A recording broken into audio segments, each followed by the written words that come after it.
Cancer is pretty sneaky. It creeps up on you. I had an endoscopy to look for esophageal cancer just 10 months prior to my diagnosis with it. At that time, in 2021, everything looked just great. It had to have been there at that time.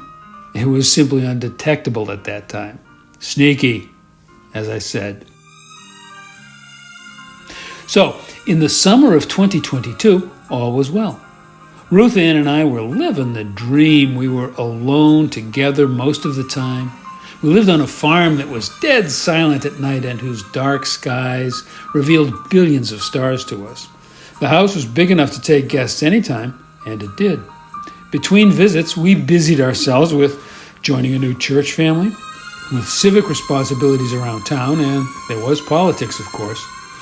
We made works of art, cut wood, mowed acres of lawn, and maintained the outbuildings. A funny thing happened on the way to the autumn that year, though. It became difficult for me to swallow. Then it became impossible. Clearly, it was time for me to consult the medical community. Surprise, surprise. You see, there's supposed to be an opening in the middle of this image. That would be how anything swallowed gets into the stomach to continue its journey and the cycle of life. Take it from me. A cancer diagnosis has a way of immediately commanding your complete and undivided attention. So straight away, we were making daily trips to the Dartmouth Medical Center, some 40 minutes by car north of the farm. Before long, a team had been organized that included oncology, radiation, and surgery. The first phase of treatment featured 5 chemo infusions and 28 sessions of targeted radiation. This is the circular firing squad. It shoots from different angles such that each ray intersects at the point of therapy. That preserves surrounding tissues as much as possible. There were unpleasant side effects, of course. None, however, involved dying.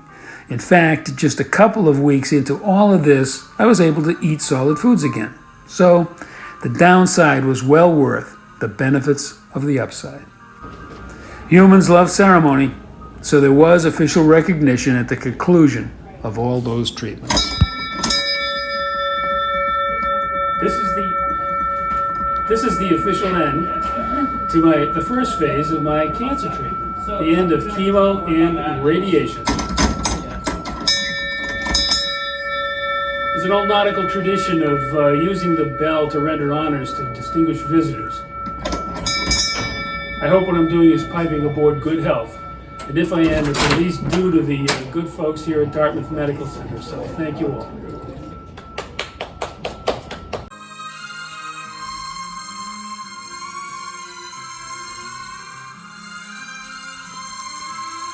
In fact, it now looks like I'll be the proud recipient of quite a few more sunrises. There is more difficult treatment ahead. First, an evaluation of how well Phase 1 did its work. Likely, Phase 3 will be a thoracic surgery to remove the formerly diseased section of tubing.